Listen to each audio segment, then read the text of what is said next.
শুধু কুরবানি নয়, যত ধরনের জবেহ রয়েছে সমস্ত ধরনের জবেহ হচ্ছে ইবাদত।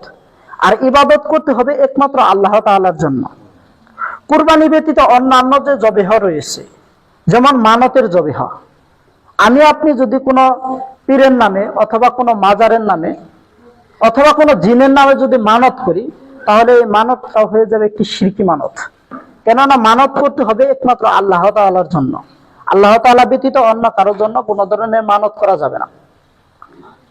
এরপর আল্লাহ তাআলা ব্যতীত অন্য কোনো জায়গায়, আল্লাহ তাআলার সন্তুষ্টি ব্যতীত অন্য কোনো জায়গায়, যেমন আপনি মানত করলেন কোনো মোরগ, কোনো খাসি, কোনো গরু মানত করে আপনি নিয়ে গেলেন কোনো এক মাজারে গিয়ে সেখানে যদি আপনি পশু জবেহ করেন, তাহলেও আপনি শিরকের মধ্যে নিমজ্জিত হবেন।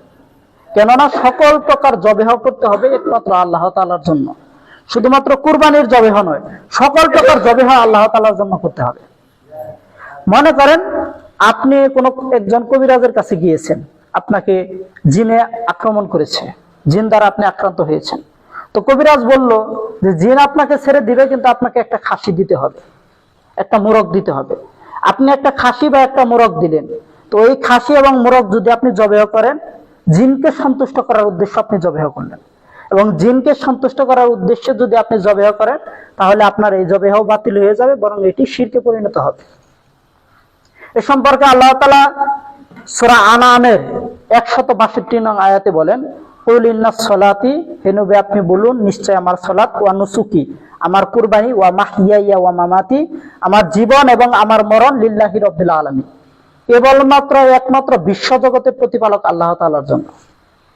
তাহলে এই আয়াতের মধ্যে আল্লাহ তাআলা বলেন ওয়া নুসুকি আমার কুরবানি, লিল্লাহি রাব্বিল আলামিন একমাত্র বিশ্বজগতের প্রতিপালক আল্লাহ সুবহানাহু ওয়া তাআলার জন্য। তো এই ধরনের যত ধরনের জবেহ রয়েছে, শুধুমাত্র কুরবানির জবেহ নয়, সমস্ত ধরনের জবেহ একমাত্র আল্লাহ তাআলার জন্য করতে হবে।